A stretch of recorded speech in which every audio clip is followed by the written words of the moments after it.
شہید بھگت سنگھ۔ آج ہم آپ کو جس شخصیت کے بارے میں روشناس کرانے جا رہے ہیں اس شخصیت کا نام ہے شہید بھگت سنگھ۔ تو آئیے ہم شہید بھگت سنگھ کے بارے میں جانتے ہیں۔ آپ نے جنگ آزادی کے بارے میں ضرور سنا ہوگا۔ یہ جنگ ہندوستان کو انگریزوں کی غلامی سے آزاد کرانے کے لیے لڑی گئی تھی۔ جو لوگ لڑائی لڑ رہے تھے ان کے دو گروہ تھے۔ ایک نرم دل تھا جس کے لیڈر مہاتما گاندھی تھے، دوسرا گرم دل تھا جس کے رہنما بھگت سنگھ تھے۔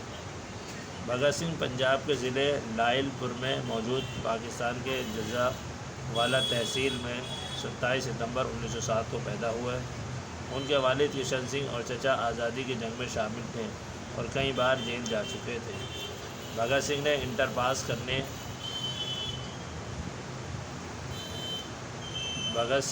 پاس کرنے کے بعد ہی سیاست میں دلچسپی لینا شروع کر دی تھی۔ اسی دوران جلیانوالہ باغ کا دردناک واقعہ پیش آیا۔ بھگت سنگھ نے امرتسر جا کر جلیانوالہ باغ کی وہ سرزمین دیکھی جہاں سینکڑوں بے گناہوں کا خون بہا تھا۔ جنگ آزادی کے متوالے ملک کے دوسرے حصوں میں بھی ہزاروں کی تعداد میں اٹھ کھڑے ہوئے تھے۔ بھگت سنگھ نے ان سے رابطہ قائم کیا۔ یہ نوجوان انگریزوں سے ہر سطح پر مقابلہ کرنے کے لیے تیار تھے۔ چندر شیکھر آزاد اور بھگت سنگھ نے ایسے ہی نوجوانوں کی رہنمائی کا بیڑا اٹھایا، جس کے بعد آزادی کی لڑائی میں پہلے سے زیادہ شدت پیدا ہو گئی۔ بھگت سنگھ کے انقلابی دوستوں میں رام پرساد بسمل، اشفاق اللہ خان، سکھدیو اور راج گرو کے نام سب سے اہم تھے۔ یہ سبھی سر پر کفن باندھ کر وطن پر اپنی جان نچھاور کرنے کے لیے نکلے تھے۔ اسی دوران لاہور میں سائمن کمیشن کے خلاف ایک زبردست جلوس نکالا جس میں لالا لاجپت رائے پیش تھے۔ اس جلوس پر انگریزی پولیس نے بڑی بے دردی سے لاٹھیاں برسائیں۔ لالا لاجپت رائے بری طرح زخمی ہو گئے جس کے سبب کچھ عرصے بعد ہی ان کی موت ہو گئی۔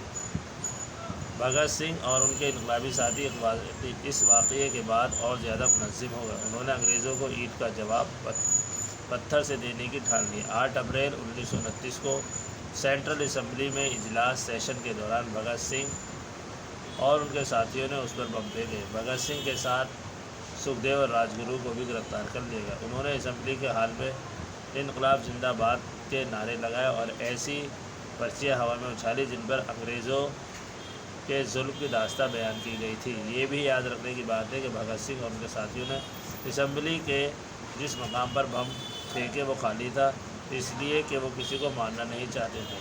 ان کا مقصد انگریزوں کے ظلم کے خلاف اپنے غصے کا اظہار کرنا تھا۔ اس کے باوجود انگریزوں نے ان پر مقدمہ چلایا اور تینوں ساتھیوں کو لاہور سینٹرل جیل میں 23 مارچ 1931 کو شام 7:15 پر پھانسی دے دی گئی۔ بھگت سنگھ اس وقت صرف 23 برس کے تھے۔ آزادی ملنے سے بہت پہلے ہی وہ ہم سے بچھڑ گئے۔ وطن کے لیے بھگت سنگھ کی اس قربانی سے حوصلہ پا کر ہزاروں لاکھوں نوجوان آزادی کی لڑائی میں کود پڑے۔ آج ہم آزاد ملک کے شہری ہیں۔ جنگ آزادی کے ہزاروں متوالوں نے ہمارے لیے اپنا سب کچھ نچھاور کر کے آزادی کا یہ تحفہ ہمیں دیا۔ جب وہ شہید ہوئے تو ان کے ماں باپ اور دادا زندہ تھے۔ بھگت سنگھ عمر میں سب سے چھوٹے تھے لیکن ان کا کارنامہ سب سے بڑا تھا۔ انہوں نے اپنے وطن پر جان دے کر اپنے خاندان ہی کا نہیں بلکہ پورے ملک کا نام روشن کیا۔ اسی کو مر کر امر ہونا کہتے ہیں۔ بھگت سنگھ اور ان کے دوسرے ساتھی ہمارے درمیان سے اٹھ گئے لیکن ہر ہندوستانی کے دل میں ان کی یاد ہمیشہ زندہ رہے گی۔ تو آج کی ہماری شخصیت جو تھے وہ بھگت سنگھ تھے۔ اگر آپ کو ہمارے سے اور شخصیتوں کے بارے میں جاننا ہے تو آپ ہمیں بتائیں آپ کس مشہور شخصیت کے بارے میں جاننا چاہتے ہیں جس نے ہمارے ملک ہندوستان کے لیے جو ہے بہت بڑا کارنامہ کیا، ہمارے ملک کا نام روشن کیا۔ آپ ہمیں بتائیے، ہم اس کے بارے میں آپ کو ضرور معلومات کہیں سے اکٹھا کریں گے کتابوں میں سے اور آپ کو ان کے بارے میں پڑھائیں گے۔ اگر آپ کو ہمارے ویڈیو اچھی لگے تو لائک کریں اور ہمارے چینل کو ضرور سبسکرائب کریں۔ شکریہ۔